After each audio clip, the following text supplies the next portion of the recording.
Merdeka. Hari ini podcast Nusantara akan membahas salah satu seni budaya Indonesia yang super keren, wayang orang. Dan kita hari ini ditemani oleh Mas Wahyudi dari Wayang Orang Barata. Selamat datang Mas Wahyudi. Mas Yudi ya saya panggil ya. Ya, Mas Yudi, ini super keren karena pertama wayang orang ini sebenarnya gabungan dari berbagai seni, elemen ya. Ada tari, ada vokal, make up, ya, wardrobe dan karakter segala ya. macam ya, karakter ya.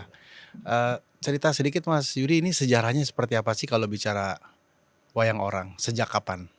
Ya, kalau sejarah itu kan sebenarnya buat alat siar kan itu sebenarnya. Wayang itu. Oh, Ya di era-era Kanjeng Sunan Kalijogo itu kan untuk mengumpulkan orang itu kan dibunyiin gamelan-gamelan dulu biar Ini- mengumpul kan ini gitu. sebelum sesudah wayang kulit ya? Jauh sesudah wayang kulit ya? Ya termasuk wayang kulit itu. Oke. Jadi wayang orang itu makanya orang bilang duluan mana wayang orang sama wayang kulit, kayak berbicara masalah duluan telur apa ayam. Jadi bingung kita masih. Ini kan karena itu berpandangan dari orang panggung pasti jawabannya seperti itu. Ya, Tapi kalau untuk penelitian orang berbicara bahwa yang lebih dulu itu wayang kulit kan gitu loh. betul. Nah, kalau untuk akademis atau untuk ini kan, tapi kalau dari kita sendiri dulu sebelum wayang kulit ada, wayang orang juga sudah ada. Walaupun belum tertata seperti sekarang ini kan Ya, gitu. ya. Belum sebagai sebuah pagelaran Betul. mahakarya gitu ya. Karena yang dulu yang lebih dikenal dulu kan wayang kulit untuk alat siar itu kan. Ya. Ya dari pemanggilan dari gamelan, kalau gamelan itu kan suaranya dari jauh tuh itu ada apa mendekat. Dari situlah akhirnya dibeber lah seperti wayang beber, wayang kulit segala macam itu. Ya, dan apakah wayang orang ini sebenarnya tadi di awal saya sampaikan benar-benar sebuah seni budaya asli Indonesia? Iya, wayang, Wayang. betul. Wayang ini kan singkatan dari bayangan ya? Ya gambaran, Gambaran. pewayangan atau bayangan itu Ya, loh. ya. Jadi kalau kalau wayang itu memang milik kita. Wayang itu milik kita. Ini kita bicara wayang kulit termasuk di dalam. Termasuk. Kalau berbicara wayang loh ya, Ya, jangan lari kemana-mana. Kalau wayang itu memang milik Indonesia. artinya UNESCO sudah masuk ke dalam warisan budaya tak benda. Betul. UNESCO. Oke. Kalau nggak salah tahun 2003 itu kalau nggak salah. Ya. Apa yang membedakan katakanlah bukan hanya dari bentuk ya, wayang kulit dan wayang orang dan wayang lainnya. Apa yang kemudian menjadi ciri khas dari wayang orang? Ya ciri khas jelas ya kan. Dari bentuk, kalau wayang orang itu masih bisa dikreasi, mengikuti zaman, mengikuti era kan gitu. Tapi kalau wayang kulit kan masih terbelenggu dengan bentuk. Ya. Ya kan, dari bentuk wayang itu sendiri. Tapi kalau wayang orang itu masih bisa dimodifikasi. Termasuk teknologi. Iya, termasuk teknologi. Terbang tiba-tiba Iya, pakai tarik, sling, ya. Terus kita pakai background multimedia, Betul. kita mau pakai efek apa, itu kita masih bisa berkreasi. Kalau di wayang kulit kan agak terbatas untuk berkreasinya. Tapi kalau di wayang orang itu lebih untuk lebih apa ya, terbuka untuk berkreasinya, mengikuti era-era sekarang ini kan gitu. Ya. Kalau yang saya tahu wayang orang ini mulai dikenal di Jawa Tengah. Tapi apakah memang benar di Jawa Tengah atau datang juga pengaruh dari daerah lain? Karena di Bali kalau nggak salah juga ada jenis seperti wayang orang. Ya, kalau wayang orang itu sebenarnya dari Jawa Tengah betul, tapi dari pesisir sebenarnya itu. Dari pesisir. Makanya orang bilang dulu kan wayang pesisiran gitu loh. Jadi kayak nomaden itu loh. Pantai Utara ya? Dari pindah-pindah tempat, akhirnya merangsek ke tengah gitu loh.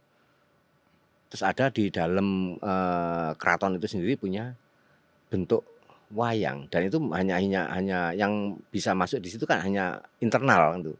Hanya kerabat kerajaan atau kerabat keraton. Tapi yang di pesisir itu sendiri memang untuk kalangan menengah ke bawah gitu. Nah, memang pusatnya di Jawa Tengah. Kalau yang di Bali itu bukan wayang, tapi berupa sendera tari. Disebutnya sendera tari. Sendera tari. Sendera tari itu kan seni drama tari. Ya kalau wayang itu global. ya semacam kayak kalau di Eropa itu kan Opera. seperti opera tapi masih kurang komplit. Ya. Yang paling komplit memang wayang. Karena seni bermacam-macam elemen itu ada di wayang. Kalau di senda tari belum ada dialognya. Kalau drama berupa gestur ataupun gerak itu Ya. perwakilan. Tapi kalau untuk tembang, olah vokal itu Ya, Mas Yudi, banyak yang bilang wayang orang modern ini memang lahir pada masa Kerajaan Mataram ya, Yogyakarta, Solo. Artinya boleh cerita pada saat kelahiran sampai kemudian masa kejayaan ya, apa yang terjadi di antara dua kawasan ini? Sekolahnya, sanggar tarinya, kemudian seperti apa masa kemasan dari wayang orang itu? ya memang ya. Kalau wayang orang itu kan kurikulumnya sulit ya. Makanya di isi Solo sendiri memang ada semacam kayak apa ya, ini khusus ya. Jadi hanya tari, tembang, kerawitan, dalang. Tapi untuk karakter itu memang khusus ya. Masa kejayaannya itu memang di era-era Hamengkubuwono itu ya, di era-era itu memang karena memang diangkat kembali kan. Tapi kalau di wayang orang itu sendiri itu kan kalau kita berangkat dari tahun berapa ya, yang kekinian aja ya. Ya. Yang kekinian aja itu di tahun 60 sampai 80. 80 ya itu. Itu dari dari Solo, dari Ngesti, Semarang, dari Sriwandowo, Surabaya, Barata sendiri. Itu mengalami suatu kejayaan sampai sempat kita pentas sehari itu bisa 3 kali. Karena memang orang butuh. Karena memang di era-era itu kan istilahnya hiburan masih terbatas kan. Nah, dan orang haus ya, saya bilang orang haus akan sebuah tontonan dan tuntunan kan gitu loh. Ya. Karena saat itu memang orang lagi apa ya, chaos dalam kepribadian kalau menurut saya loh ya. Ya. Chaos dalam nah di wayang itulah ada tontonan dan tuntunan yang saya sebut tadi. Ya. Bahwa kalau kita melihat itu sebenarnya buat pegangan hidup bisa gitu loh. Buat pegangan karena dia mengajarkan mana yang salah, mana yang benar kan gitu. Ya. Jadi dan hukum karma itu akan berlaku di perang Baratayuda nanti kan gitu. Ya. Kalau kita lihat di Cina misalnya dengan opera Beijing-nya atau kabuki di Jepang misalnya, mereka masih tetap menjalankan bahkan kemudian menjadi bagian dari tourist attraction, edukasi. Ini sejauh mana sebenarnya kita juga bisa melakukan hal yang sama? Sebenarnya itu udah jadi wacana yang dari tahun ke tahun. Wacana dari tahun ke tahun, tanda kutip aja. Ya kan? Kalau kabuki itu memang sebuah prioritas kan itu. Memang diprioritaskan oleh pemerintah setempat, ya kan. Nah kalau kita nggak mungkin wayang diprioritaskan, karena di sini bukan hanya wayang yang kita punyai, tapi seni tradisi dari beberapa daerah yang kita ini, kita paham tentang hal kayak gitu. Tapi paling tidak dari pihak kitanya sendiri dulu yang harus ya tadi yang faktor kesulitan tantangan kita udah dari satu aja dari regenerasi. Oke, kita sudah meregenerasi. Tapi kita juga mencoba untuk meregenerasi penonton. Nah, kalau generasi pemain sudah kita udah step by step. Ya. Generasi sampai ke 11 sekarang itu yang nanti di tanggal 5 Juli tahun ini kita akan generasi wayang tunas itu generasi yang ke-11. Tapi untuk generasi penonton itu sampai generasi keberapa kita yang masih ini. Ini yang perlu kita ini kan. Jadi bukan dari internal aja yang kita generasi tapi dari eksternalnya juga harus. Jadi biar ada timbal baliknya itu. Ya. Terus untuk pengemasannya untuk ini. Nah, kita kan keterbatasan dari apa ya istilahnya ruang gerak tentang teknologi kan gitu loh. Ya. Kalau tentang Narasi cerita aman. aman, semuanya aman. Sing mboten aman ya itu tadi keterbatasan teknologi, kan kita kan Ya. anak-anak kolonial yang Ya. istilahnya Pentium-nya udah ketinggalan jauh sama yang sekarang Ini ini kan gitu. kalau kita bayangkan kolaborasi antara adik-adik di dunia multimedia, digital, ya kemudian juga fashion, mungkin juga bisa menjadi satu pendekatan Itu menarik ya. itu yang kita butuhkan. Makanya contoh kemarin ada teman yang dari ini apa ya? Kalau komik itu apa? Yang Ilustrasi, kayak semacam ya bukan ilustrasi apa ya? manga, Animasi. Ya, animasi. semacam animasi kemarin Pak Yudi gimana kalau seandainya ini wayang tak bikin animasi? Loh ya Sangat silahkan. boleh ya. Kenapa? Itu untuk asumsi anak-anak yang sekarang yang apalagi anak-anak Gen Z yang sekarang maunya kayak animasi mau dibikin 3D atau segala macam, itu is okay aja. Ya, ya, Itu yang kita nggak bisa, ya, kan gitu loh. ya. Dan ini nggak bisa jadi beban satu pihak nih, kerjasama semua pihak ya. Betul, karena kita Bagian, kan terbatas kemampuan untuk itu. ya, Kita hanya bisa sebagai penampil, ya, sebagai penggarap, tapi dalam konteks ya, tradisi tadi, ya. gitu. Dalam praktek lapangannya kalau penonton anak-anak Gen Z, Gen A, ada yang nonton? Dari 2016 ke sini, itu yang 70% itu remaja. Oh, wah, Yang 20% anak-anak. Yang 10% orang tua. dewasa. Kenapa bisa terjadi seperti itu? Jadi tadi, kita Artinya regenerasi berhasil dong? ya Bisa dikatakan begitu? bisa dikatakan seperti itu. Tapi itu kan masih belum karena skupnya kan belum meluas karena hanya skup Barata aja. Ya, ini kita nanti akan bahas lebih dalam tentang Barata ya. Tapi Boleh. kalau tadi bicara sukses berhasil, artinya kita bicara okupansi seat ya, tempat duduk nih. Betul. Satu teater isi Di berapa Barata. di Barata? Ya kurang lebih 220. Ya, jadi minimal 150 udah pasti terisi setiap kali pentas. Betul. Itu komposisinya 70% anak remaja. Anak remaja dan ya untuk saat ini kita selalu sold out terus untuk Jadi tiket. 200 seat udah pasti. Ya kadang ada yang berdiri. Ada yang pernah nanya dari mana mereka kemudian tertarik untuk tahu gitu misalnya? Ada beberapa yang dari anak-anak mahasiswa, terus anak komunitas-komunitas teater. Sebelum pandemi, kebetulan kita diundang, sebagian besar mayoritas pemain Barata diundang ke Jerman untuk pentas di sana dengan cerita waktu itu Kresna Duto. Bayangkan orang Jerman suruh nonton wayang bahasa Jawa. Gimana kita mengakalinya? Untuk memperkenalkan orang Eropa biar paham akan itu siapa Pandawa, itu siapa Kurawa. Kita ambil artis lokal, kita ajarin nari, kita kasih narasi dengan bahasa setempat.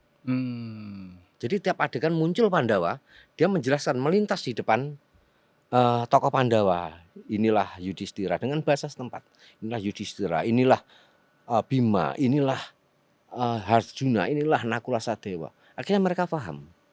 Dan inilah Kurawa, tokoh tertua Duryudana, tokoh kedua Dursasana. Sebenarnya juga bisa menjadi alat diplomasi budaya kita ya. Betul. Ya, dan memang selama ini juga sering dilakukan. Sering dilakukan. Jadi sebelum diplomasi ini apa segala macam olahraga, seni budaya itu sering. Ya, ya, ya. Mas Yud, kalau tadi bicara produksi sebenarnya kasih gambaran ke kita dong, kira-kira berapa sih biaya produksi kira-kira aja? Lakon 1 jam, lakon 2 jam gitu? Antara-antara. Ini yang biasa kita ini kan ke Pemda. Itu Pemda tuh selalu ngasih kurang lebih 60 untuk itu. Dan itu bisa dibayangkan dari 142 anggota pemain. Sekarang di Barata. Kalau keseluruhan 169. Tapi kalau untuk pemain keseluruhan dari itu segala macam 142 pemain. Ya. Mas Yudi, sekarang kita bicara soal wayang orang Barata. Betul. Ini kalau orang yang nggak paham, mereka nggak tahu ini grup budaya, seni budaya legendaris yang mungkin sudah ada waktu itu. Saya lihat tahun 80-an ya. Cerita sedikit tentang wayang orang Barata. Oke. Jadi gini, sebelum wayang orang itu terbentuk, itu ada wayang Pancamurti. Itu di era tahun 60-an ya, 60-an. Ini nama grup Ya, nama grup. Jadi ada Pancamurti 1, Pancamurti 2 di Jakarta. di Jakarta dan termasuk di tempat Barata itu juga. Dulu sebelum itu kan itu masih gedung bioskop Rialto kalau nggak salah ya, sebelum ditempatin. Nah, itu ada sekelompok wayang Pancamurti 1, Pancamurti 2. Akhirnya mereka pecah semuanya nih. Ya pecah. Terus di tahun 72 itu sampai tahun 70-an, tahun 72 akhirnya ayo tadi kamu mau nggak ngelanjutin ini? Ayo kamu mau nggak ngelanjutin ini? Akhirnya terbentuk dari pecahan-pecahan orang yang notabene itu memang dari daerah, ya, menjadikan satu kelompok. Mereka akhirnya membuat nama Barata berdiri di tahun 72 tanggal 5 Juli. Jadi akhirnya terbentuknya itu dari sekumpulan sanggar-sanggar atau paguyuban-paguyuban yang ada di Jakarta. Menjadi di Barata itu. Kostum-kostum dari generasi pertama masih ada? Kalau generasi pertama pribadi yang nyimpen. Oh, pribadi. Pribadi. Tapi kalau yang untuk paguyuban itu sendiri yang dari generasi ke yang sekarang ini yang masih kita pakai itu dari generasi ke 67. 567 masih dipakai sampai sekarang. Ini basisnya yayasan berarti? Bukan, kalau dulu yayasan. Oh, dulu yayasan. Dulu yayasan, kalau sekarang paguyuban. Oh, perkumpulan. Iya. Jadi ya istilahnya guyup lah. Ya. Namanya paguyuban kan ya itu. Jadi bukan yayasan lagi. Jadi dari 100 sekian rentang usia anggota, yang paling senior berapa, yang paling muda berapa? Maksudnya yang jadi anggota, ya. Ya. Yang sepuh usia berapa, yang paling muda usia berapa? Yang paling sepuh itu sekarang ini umurnya 87, 88.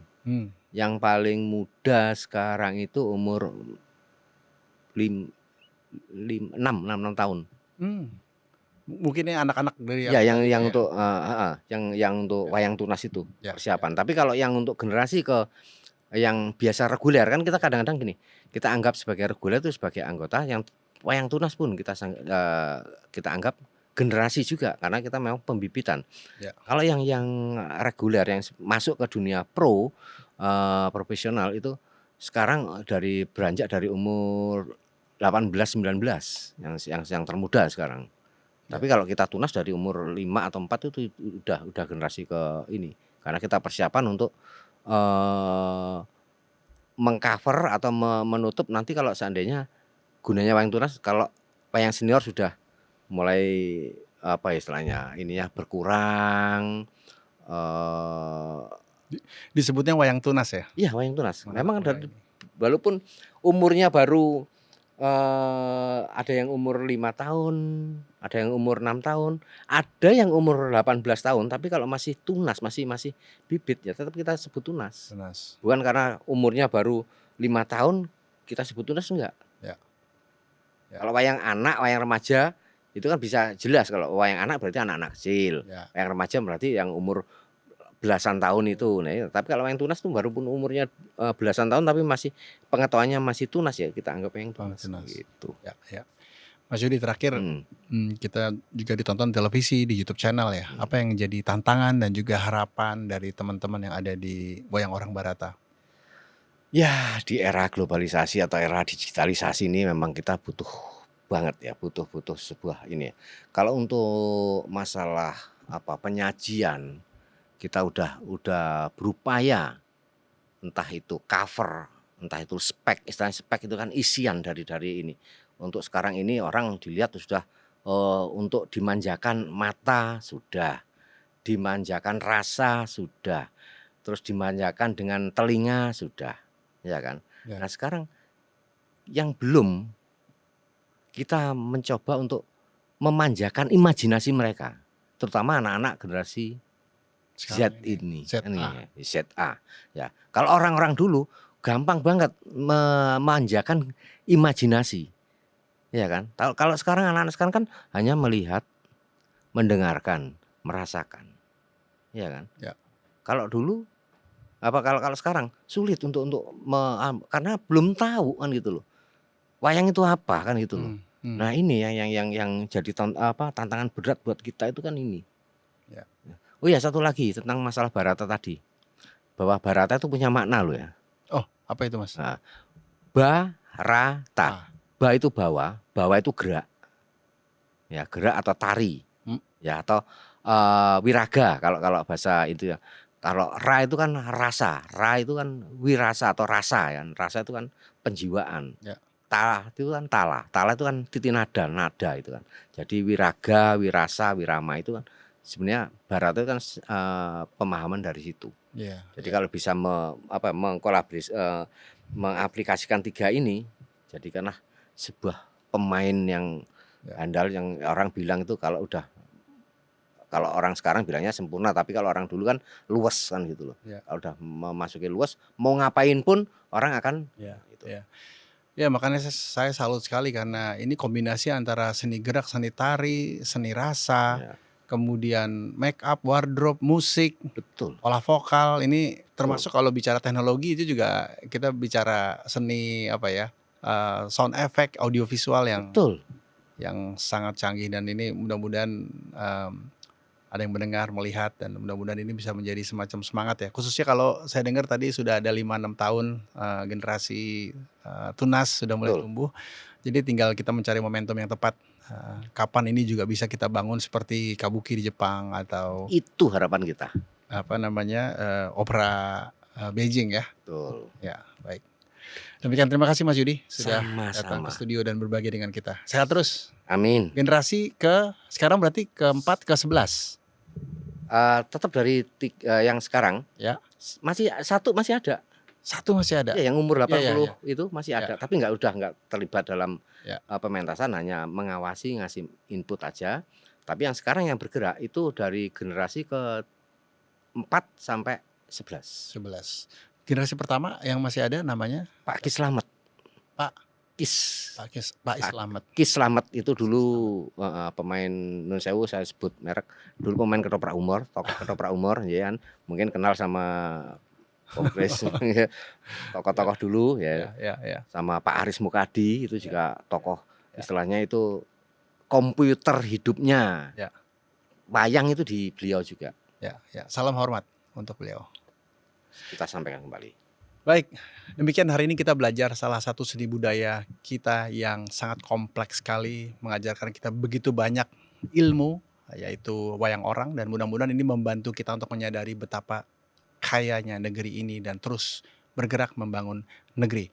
Anda bisa menyaksikan tayangan ulangan kami di YouTube channel dengan nama Podcast Nusantara. Saya juga tunggu komen-komen dan pendapat Anda terhadap topik ini, dan jangan lupa unduh dan saksikan tayangan-tayangan inspiratif kami lainnya hanya di The iPlus. Podcast Nusantara, hidupkan cinta Indonesia.